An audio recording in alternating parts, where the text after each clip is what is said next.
The film begins with 3 American Army guys in Iraq.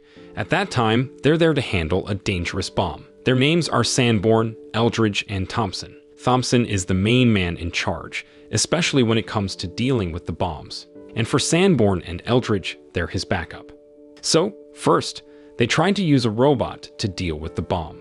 But because the roads were so messed up, the robot broke down. So Thompson thought to do this himself. Sanborn and Eldridge helped him get dressed in this heavy bomb-proof suit and gave him all the tools he needed. Then, with his friends watching his back, Thompson went to handle the bomb. As he was working on the bomb, Sanborn noticed a guy acting weird with a cell phone. He and Eldridge thought the guy might be triggering the bomb with the phone. Eldridge tried to stop him, but suddenly the bomb went off. Sadly, Thompson didn't make it. The day after the sad incident, Sanborn met up with a new guy, James.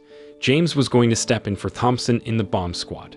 Everyone knew James was really good at dealing with bombs, cause he'd taken care of tons of them. But there was a catch: James sometimes acted without thinking, which could be risky for him and his buddies. Later on, when James, Sanborn, and Eldridge went out for another bomb mission, something was off. They got to the place where they were supposed to find a bomb, but no other American soldiers were there. That was strange because their main office told them there was a bomb there. But then James noticed something: a US flag being waved. That's a sign of friends, not foes. Soon after, he walked towards the flag and found American soldiers hiding. They were scared of the bomb nearby. James let them know he and his team were there to handle it. At that time, one of the hiding soldiers pointed out to James where the bomb was. It was near a mosque, just by the road. James got ready to go take a look, putting on his special bomb-proof suit. Then, Sanborn told him to use their robot first, like they're supposed to. But James doesn't want it. He said doing it by hand is quicker. So, off he went. Then, out of the blue, James threw a smoke bomb in the road. Sanborn and Eldridge freaked out because they couldn't see what James was up to. But James let them know over the radio that he just did it as a distraction. After what felt like ages, James got to the bomb and started working on it. But when he thought he was done, he found a long wire. Curious, he pulled on it, and there were a bunch of other bombs all wired together. So James, even though he was super stressed, had to deal with each bomb. When he finally finished and came back, Sanborn wasn't too happy. He was mad at James for doing things his own way and told him they need to work as a team. The next day, the trio was back at work. They got a tip from the local police that there was a bomb in the back of a car in a busy area. So they quickly told the police to get everyone out of there and block off the spot. With the area cleared, James started moving towards the car, while Sanborn and Eldridge kept an eye on him from a distance. Just as James was getting close, a bad guy started shooting at the car, setting it on fire. Sanborn and some other soldiers returned fire, taking out the shooter. James, meanwhile, was busy trying to put out the car fire. Thankfully, the bomb didn't blow up. After the fire was out, James got back to the bomb. But here's where things got crazy. He found a ton of bombs in the car and decided to just take off his protective gear. Both Sanborn and Eldridge weren't happy. James said that if all these bombs go off, this suit won't help anyway. Hearing that, Sanborn was even more frustrated with James. Then, after the car fire, those bombs were super hot and dangerous. But there James was, acting all risky again. At that moment, James was on a mission for finding and cutting the wires connected to the bomb. But he couldn't find the main switch for the bomb. From a distance, Sanborn, who had a bird's eye view from a building, shouted at James to get out of there cause things were getting dicey. However, James just tossed his radio and kept working. Somehow, James pulled it off. He stopped the bomb from going off. When he was done, he headed back to their car and lit up a cigarette. Sanborn was so mad at James for taking such a risk, he walked over and punched him. Later on, a high-ranking officer came by, really impressed with what James had done. They chatted a bit, and it turned out James had stopped a whopping 740 bombs from exploding in his career. Sanborn and Eldridge were out of earshot and had no idea just how skilled James really was. One afternoon, James was chilling with a drink when a ball rolled up to him. Suddenly, a kid came over to get it. Turns out his name was Imran, and he sold records near the base where James lived. They hit it off and spent the day playing some football. The next day, James and his crew were prepping to blow up a bomb from an earlier mission. Just as things were getting started, James remembered he'd left his gloves by the bomb. As he went to grab them, Sanborn had a wild idea to blow up James for being so careless all the time. Eldridge thought Sanborn was kidding around, but he seemed pretty serious. Luckily, Sanborn decided not to go through with it. As they were driving back to base, they saw some guys who looked shady, but they were just fellow American soldiers with a flat tire. So James and his team stopped and helped them fix it. Then, out of nowhere, these terrorists start shooting at James, Sanborn, and Eldridge from far away. It got pretty intense with their group taking hits.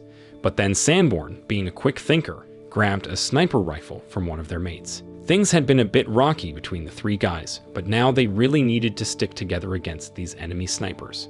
As James and Sanborn were trying to spot enemies from a building, Eldridge did some cool moves and took out an enemy hiding near some goats.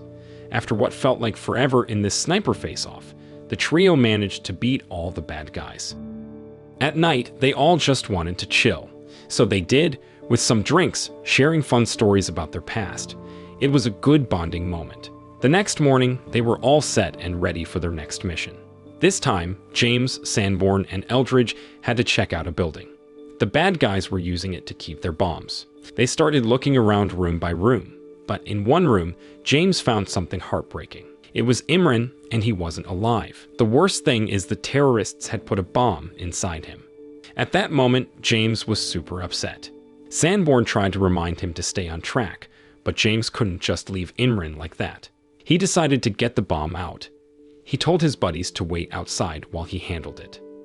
Now, speaking of their group, there's another guy they know, Dr. Cambridge. He's a psychologist for the US Army guys in Iraq. He helps them with their feelings and stuff, and he's pretty close to Eldridge. At that time, Dr. Cambridge was near the place where James was working. He tried to get people living around there to leave, but they didn't want to. They acted like they were hiding something.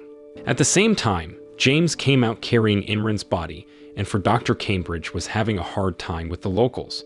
He even got a bit angry and showed them his gun. But then something bad happened. Right after the people left, there was a big explosion where Dr. Cambridge was standing. He didn't make it. Eldridge saw this and felt so bad. Later, James got back home and felt super down. He rang his wife but didn't feel like talking. He just hung up, leaving her puzzled. Later on, James bumped into his seller who knew Imran. But the seller acted all strange and didn't want to chat.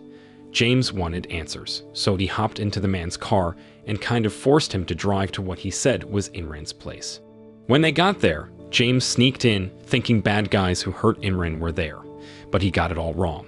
It wasn't even Imran's house. An upset lady chased James out. Feeling silly and a bit scared, James raced back. Back at base, there was no time to relax. James and his pals got news of a bomb blast near their place. Then they quickly headed over and split up to figure out what happened. One night, James discovered the hiding place of the bad guys who set off bombs. He asked Eldridge and Sanborn to come with him to find these troublemakers. At first, Sanborn didn't want to because their main job was to deal with bombs, not chase after the bad guys. But James reminded him and Eldridge about the innocent people hurt by the explosions. As the team leader, James felt it was their duty, so the three of them set off. Then, they split up to search, and soon after, a gunshot echoed from where Eldridge went. James rushed there and found Eldridge had found the bad guys but was in trouble. He had been caught and was being taken away by two of them. James didn't waste any time. He quickly took down the two bad guys and rescued Eldridge. But poor Eldridge was hurt pretty badly, especially his leg. With only 2 days left on their mission, he couldn't continue. The next day, Eldridge was set to head back to the US. He was pretty upset with James for always getting them into risky situations. Now, with Eldridge gone, it was just James and Sanborn. They had 2 days left and got their last task, to help a man who had a bomb strapped to him. Some bad guys had made this man wear a bomb and told him to set it off.